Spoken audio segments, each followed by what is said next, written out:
Hello friends, welcome to Marathi programmer. तर या व्हिडिओमध्ये आपण पाहणार आहे C++ कमेंट्स. तर जेवढ्या काय लँग्वेजेस आहेत त्या सगळ्या लँग्वेजमध्ये आपण कमेंटचा कन्सेप्ट यूज करतो. तर कमेंट कशासाठी यूज करतो किंवा कमेंट ॲक्च्युली काय असतं ते डिटेलमध्ये या व्हिडिओमध्ये आपण पाहणार आहे विथ प्रॅक्टिकल इम्प्लिमेंटेशन. तर आता कमेंट कशासाठी यूज केलं जातं तर the C++ comments are statements that are not executed by the compiler. म्हणजे ज्यावेळेस आपण प्रोग्राम एखादा लिहितो आणि त्या प्रोग्राममध्ये ज्यावेळेस कमेंट मेन्शन करतो त्यावेळेस तुमचा त्या कमेंटमधला जो काही कोड असेल तो कोड कंपायलर थ्रू एक्झिक्यूट केला जात नाही किंवा तो जो कोड असतो तो डिस्कार्ड केला जातो बाय द कंपायलर. मग कंपायलर त्या कोडकडे लक्ष देत नाही. आपण त्याच्यामध्ये जेवढे काय स्टेटमेंट लिहिले ते स्टेटमेंट काय केले जाते, डिस्कार्ड केले जातात. म्हणजे कंपायलर त्या कोडला कन्सिडर करत नाही. The comments in C++ programming can be use to provide explanation of the code, variable, methods or class. तर मेन उद्देश काय आहे कमेंट यूज करण्यामागचा की ज्यावेळेस एखादा मेथड एखादा व्हेरिएबल डिक्लेअर करतो आपण किंवा एखादा क्लास डिक्लेअर करतो त्यावेळेस तो क्लास कशासाठी आहे किंवा एखादा पर्टिक्युलर व्हेरिएबल आहे तो कशासाठी डिक्लेअर केला आहे, एखादं फंक्शन असेल तो फंक्शन काय फंक्शनॅलिटी परफॉर्म करणार आहे हे आपण त्या कोडमध्ये लिहून ठेवू शकतो.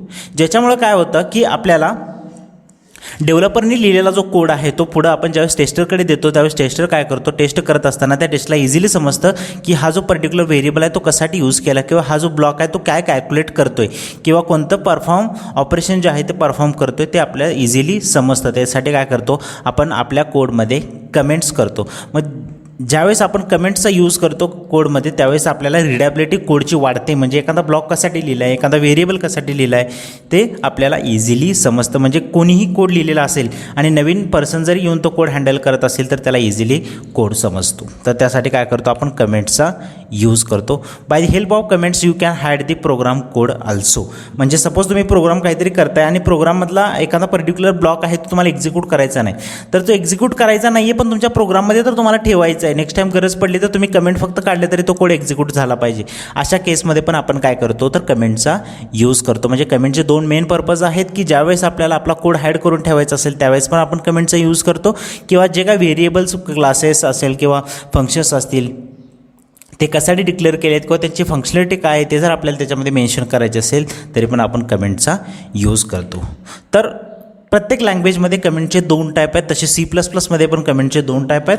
पहिला आहे सिंगल लाईन कमेंट आणि दुसरा आहे मल्टीलाईन कमेंट. म्हणजे एक सिंगल लाईन जर आपल्याला कमेंट करून ठेवायची असेल तर आपण सिंगल लाईन कमेंट यूज करतो आणि त्यासाठी डबल फॉरवर्ड स्लॅशचा यूज केला जातो. आता प्रोग्रामिंग लँग्वेज ज्या वेगवेगळ्या आहेत त्याच्यानुसार चेंजेस होत जातात. आपल्या C++ जावामध्ये आपण सेम यूज करतो, पण जर आपण पायथनचं एक्झाम्पल बघितलं, PHP बघितलं किंवा HTML बघितलं त्याच्यामध्ये कमेंट्स आपण वेगळ्या पद्धतीनं यूज करतो. तर C++मध्ये आपण सिंगल लाईन कमेंट यूज करतो, डबल फॉरवर्ड स्लॅश. आणि मल्टीलाईन कमेंट म्हणजे आपल्याला मल्टिपल लाईन्स जर आपल्याला कमेंट करून ठेवायचे असतील तर त्यासाठी काय करतो आपण मल्टीलाईन कमेंटचा यूज करतो. तर आपण प्रॅक्टिकल इम्प्लिमेंट करून बघूया. सपोज एखादा व्हेरिएबल डिक्लेअर करतो integer a is equal to 10. आता हा जो व्हेरिएबल आहे a इज इक्वल टू 10, तर a हा व्हेरिएबल आहे ह्याचं आपल्याला एक्सप्लेनेशन इथं द्यायचं आहे. तर आपण सिंगल लाईन कमेंटचा वापर करू शकतो आणि सांगू शकतो की 10 is stored into variable A. Variable एमध्ये आपण काय केलं आहे की 10 ही व्हॅल्यू ॲक्च्युली आपण व्हेरिएबलमध्ये स्टोअर करत नसतो, तर व्हेरिएबल जो काय आहे याच्या मेमरी लोकेशनला आपण ही व्हॅल्यू स्टोअर करतो आहे. त्याच्यानंतर सपोज आपल्याला काय करायचं आहे, this statement returns 0 from main function. आपल्याला फक्त मेन्शन करायचं आहे कोडमध्ये काय केलं आहे ते. सपोज इथं काय करायचं आहे, एखादा फंक्शन आहे किंवा एखादा जी व्हॅल्यू आहे ती व्हॅल्यू आपण जर प्रिंट करतो आहे by using C out object. तर याच्यामध्ये सपोज ह्या कोडचं एक्सप्लेनेशन आपल्याला सांगायचं आहे. सपोज एक्सप्लेनेशन सांगायचं आहे की आपण याच्यामध्ये काय करतो आहे, तर काय करतो मल्टीलाईन कमेंटचा पण यूज करू शकतो. मल्टीलाईन कमेंटसाठी काय यूज करतो आपण forward slash star forward slash. आणि याच्यामध्ये आपण मल्टिपल लाईन जेवढ्या काही लाईन लिहिल तेवढ्या लाईन्स काय केल्या जातील कमेंट्स कन्सिडर केल्या जातील. Comments in C++.